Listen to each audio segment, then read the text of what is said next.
नमस्कार, मैं हूं आपके साथ आस्था कौशिक। सुभाषपा अध्यक्ष ओपी राजभर के घर जल्द ही शहनाई बजने वाली है। ओपी राजभर के छोटे बेटे अरुण राजभर की शादी तय हो गई है और इसी हफ्ते अरुण राजभर की बारात आएगी, जिसमें शामिल होने के लिए राजभर ने प्रधानमंत्री मोदी से लेकर सीएम योगी तक को न्योता भेजा है। आपको पूरी रिपोर्ट दिखाते हैं कि ओपी राजभर की होने वाली बहू आखिर कौन है और शादी में कौन कौन दिग्गज शामिल होने वाले हैं।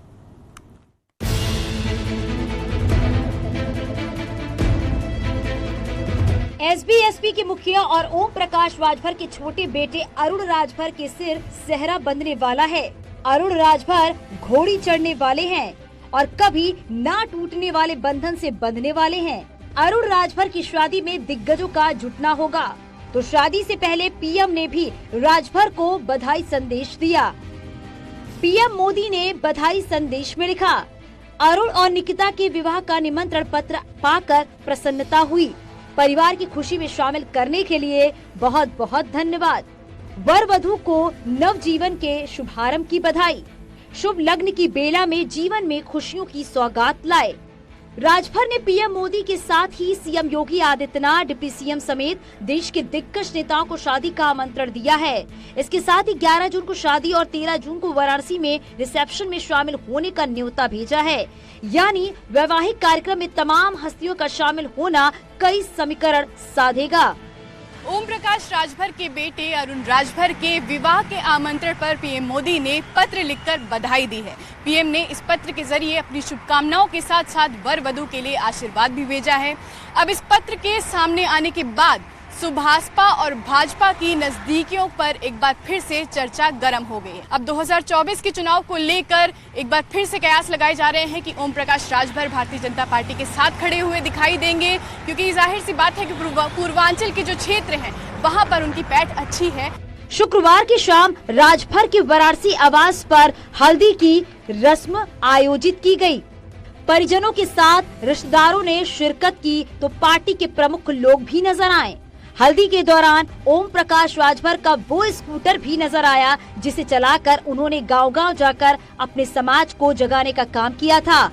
इस स्कूटर पर बैठकर अरुण राजभर और उनके बड़े भाई और सुभाषपा महासचिव अरविंद राजभर मस्ती करते हुए दिखाई दिए। बीबीए की छात्रा से अरुण की शादी। निकिता राजभर के साथ अरुण 7 फेरे लेंगे। अरुण की होने वाली पत्नी बीबीए की छात्रा है। निकिता एथलेटिक्स की भी खिलाड़ी है। डांस के साथ गीत संगीत में खास रुचि है। निकिता के पिता कोल इंडिया में कार्यरत हैं। यानी ओम प्रकाश राजभर अपने बेटे की शादी किसी पॉलिटिकल घराने में नहीं बल्कि एक साधारण परिवार में कर रहे हैं। लेकिन खास बात तो ये है कि निकिता गाजीपुर से ही ताल्लुक रखती है। ऐसे में इस शादी में कई रंग भी देखने को मिलने वाले हैं, क्योंकि इस शादी में दिग्गजों का जुटना तो होगा ही बल्कि आम और साधारण परिवार के लोग भी नजर आएंगे। Bureau report, news 18।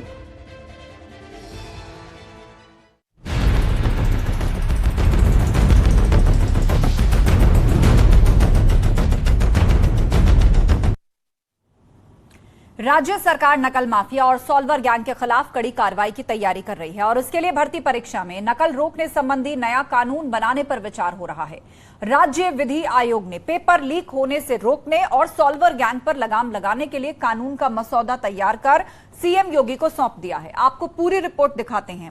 इस कानून के तहत नकल करने या फिर नकल करवाने पर कितने साल की सजा और कितना जुर्माना लगने वाला है।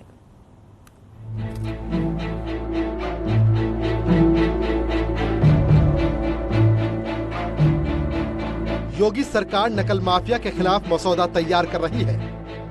कानूनी शिकंजा कस रही है। जो मेधावी छात्रों की मेधा के साथ खिलवाड़ करने की साजिश करते हैं, जो मेरिट में आए छात्रों के भविष्य को अंधकार में डालते हैं और पैसे लेकर पेपर सॉल्व कराते हैं।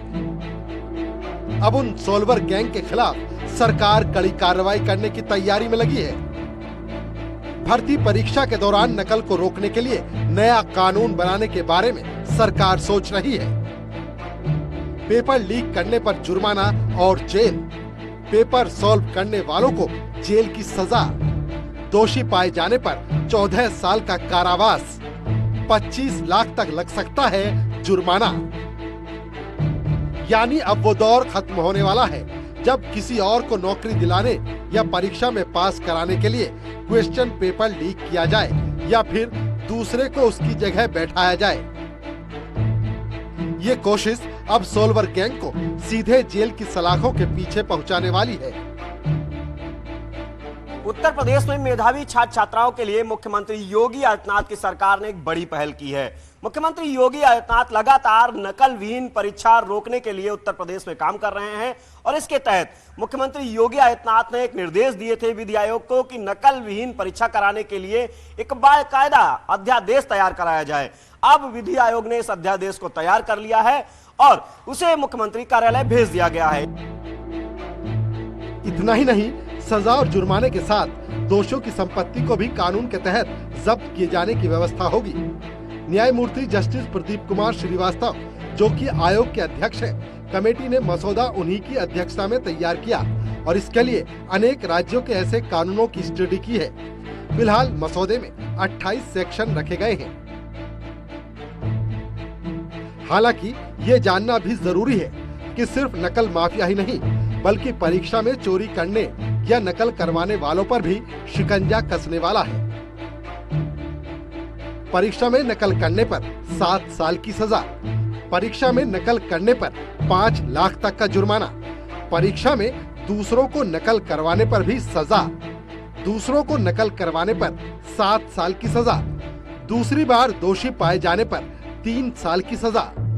कि इस अध्यादेश में सीधे तौर पर जो नकल माफिया है, साल्वर गैंग है, उनकी संपत्ति जब्त करने का प्रावधान है। इसके अलावा 14 साल की सजा है, 25 लाख का जुर्माना है। यानी कि एक सख्त अध्यादेश नकल विहीन परीक्षा कराने का उत्तर प्रदेश में तैयार हो चुका है। इसे जल्द सदन के पटल पर रखा जाएगा और इसे सदन में पास कराया जाएगा। यानी नकल माफिया के साथ ही परीक्षा में नकल करने पर भी अब ठोस कार्रवाई होने वाली है और दोषी पाए जाने पर जेल की हवा खाने के साथ साथ भारी भरकम जुर्माना भी चुकाना पड़ सकता है। फिलहाल योगी सरकार की तरफ से ये मसौदा है जिस पर जल्द ही मुहर लगने वाली है। न्यूज़ 18 के लिए लखनऊ से संकेत मिश्रा की रिपोर्ट।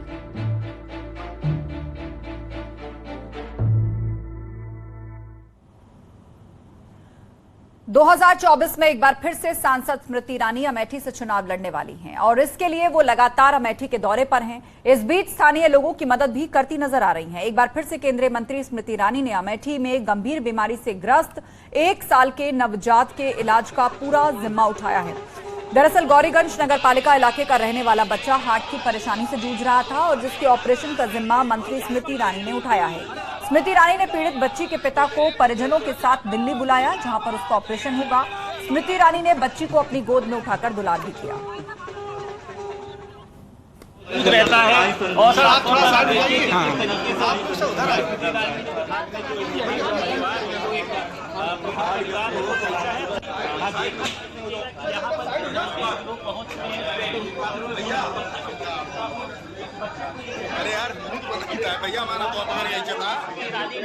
दीदी ने बोला कि जो है कि आप आइए, जब दिल्ली कराना तो मैं पूरा सहायता, आपके जितना सहयोग लगेगा मैं सब वहाँ पूरा इलाज करा देंगे। दीदी ने रहने वाले हैं? मैं गौरीगंज माधोपुर। बोले मान के चलो कि 60-70 हज़ार रुपये मान के चलो 2-3 महीने में लगेगा। संसद महोदय ने बोला कि जो है कि दिल्ली में आइए, आप दिल्ली आ सकते हो तो हाँ दिल्ली कल आ जाइए या आज आ जाइए, मैं आपको पूरा इलाज पूरा करा देंगे।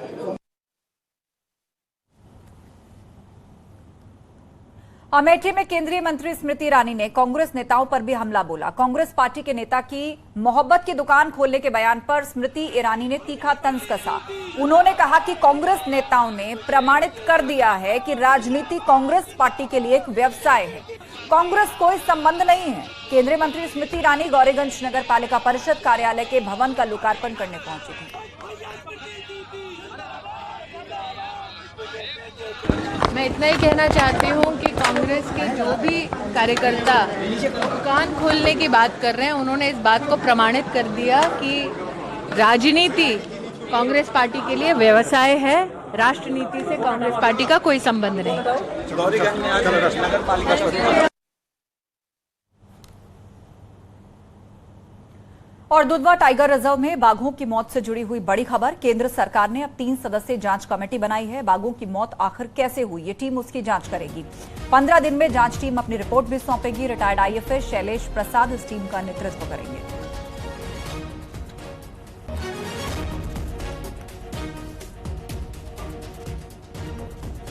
तो बाघों की मौत आखिर कैसे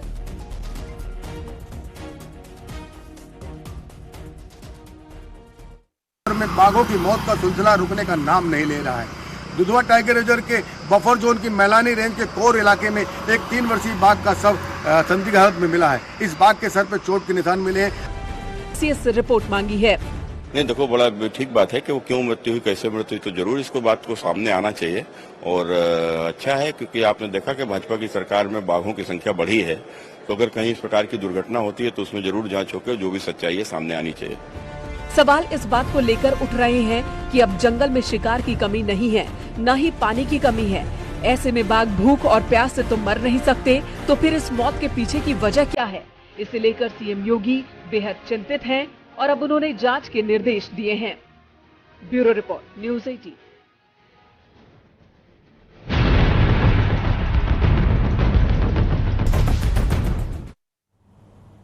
गाजियाबाद में गेमिंग ऐप से धर्मांतरण के मामले में पुलिस को धर्मांतरण के पीछे विदेशी फंडिंग का शक है।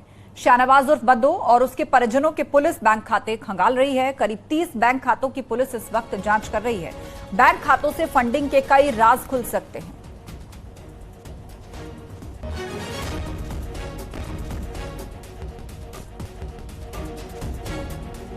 तो करीब 30 बैंक खाते हैं जिसे पुलिस खंगाल रही है। पुलिस को शक है कि इस मामले में बाहर से फंडिंग की गई है। सूत्रों के हवाले से ये बड़ी खबर आपको दिखा रहे हैं हम। पुलिस को विदेशी फंडिंग का शक है। गेमिंग ऐप से धर्मांतरण से जुड़े मामले में बद्दो और उसके परिजनों के करीब 30 बैंक खाते इस वक्त पुलिस खंगाल रही है और माना जा रहा है कि इन अकाउंट से कई राज खुल सकते हैं। और सबसे बड़ी बात, इस गेमिंग ऐप से जो धर्मांतरण मामला सामने आया उसमें विदेशी फंडिंग हुई है। पुलिस को यह भी शक है।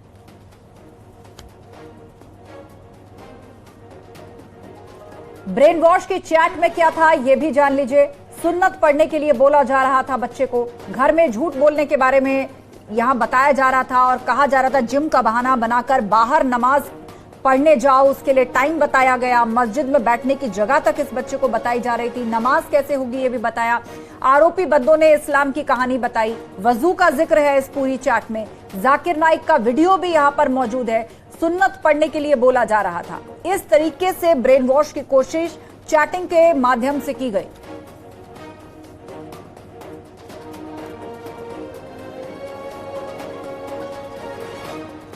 तो गेमिंग ऐप से धर्मांतरण मामले में बड़े खुलासे हो रहे हैं। आखिर किस तरह से ब्रेन वॉश किया जा रहा था। गाजियाबाद में गेमिंग ऐप से धर्मांतरण के मामले में आरोपियों और बच्चे की चैट सामने आई है। आरोपी की नाबालिग बच्चे से की गई चैट से कई चौंकाने वाले खुलासे हुए हैं। बच्चे को बरगलाने का सबूत मिला है। आरोपी अब्दुल रहमान और शाहनवाज उर्फ बद्दो की चैट पुलिस को मिली है। इस मामले में पुलिस अब्दुल रहमान को अरेस्ट कर चुकी है। वहीं मास्टरमाइंड शाहनवाज उर्फ बद्दो की तलाश है। आरोपियों और बच्चे के 5 चैट सामने आए हैं। इन चैट्स में वजू करना, जाकिर नाइक की वीडियो दिखाना और कुरान की आयतें पढ़ने के लिए बोला जा रहा है। घर में नाबालिग के पिता को शक ना हो इसके लिए क्या झूठ बोलना है वो बहाने भी इसमें बताए जा रहे हैं, जैसे जिम का बहाना, मस्जिद जाना उस बहाने से, वहां जाकर नमाज पढ़ना। चैट में मस्जिद में बैठना कहाँ है, कैसे नमाज होगी ये भी बताया गया है। फरार आरोपी बद्दो उर्फ शाहनवाज ने अपनी चैट में नाबालिग लड़कों को इस्लाम की कहानी बताई।